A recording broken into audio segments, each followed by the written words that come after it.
Hi, my name is Hanne. Well, actually it's Hanne, which is Dutch, but I'm gonna stick to Hanne so that you guys can pronounce it. And, well, this is my story of how I'm a Nerdfighter for 2 weeks. I've never been able to do this. This sucks, guys.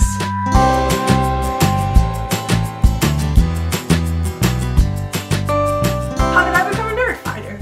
Well, I'm really quite brand new, but I thought it might be nice to share my story nonetheless. In the beginning of this year, my girlfriend showed me some videos of Lindsay, since she's studying to become a doctor and a sexologist as well. And well, sex is just a topic we really like discussing. We learned a ton, we laughed at Lindsay's shamelessness, and we even rushed home to spend our date nights joining her live streams. But most of all, I was drawn to her nerdy fascination and the fact that she kept this part of herself visible online. And then right in the beginning of my road to Nerdfighteria, I saw this interview between Lindsay and Hank on monogamy. And suddenly there was this other nerd who said such nice and warm and insightful things on relationships. My interest was piqued. Who was this man? Why was he invited? Was there more to be found? And before I knew it, I stumbled upon more interviews. There were chats about human orgasms, about technicalities of HIV and AIDS, and even this chilling story of this lost sperm on the streets of Missoula who was eventually found. SciShow entered my life and was there to stay, and not long after that, Crash Course came and stole a piece of my heart and got a major spot in my daily entertainment. Now, at this point, it might be important to tell you that I'm at the end of my years as a PhD student.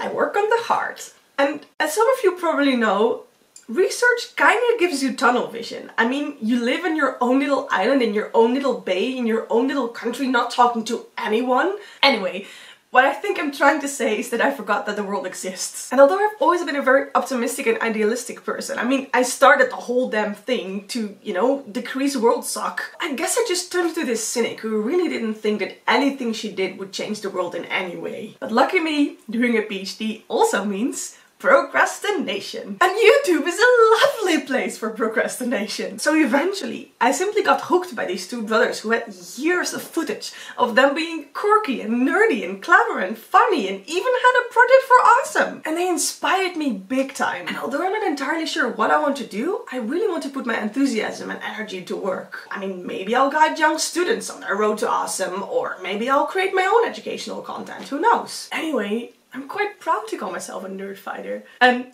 unsurprisingly, I soon found out that some of my real life friends are even Nerdfighters. And I mean, this only stands to reason. Because, you know, it seems to be a land full of Hanks and Johns and quirky and nerdy and clever and funny people who just care about the world and each other. And I guess this circles back to what Nerdfighteria means to me right now. Because Hank and John are such great examples of people who just really love what they do and are so unapologetically nerdy. But most importantly, they show so much integrity. They take responsibility for their own actions, they talk about failure, and they take education so seriously. So yeah, I'm inspired. And so, I guess, to show my short walk on the road to Nerdfighteria, I made this really awkward first video, and I really hope you like it.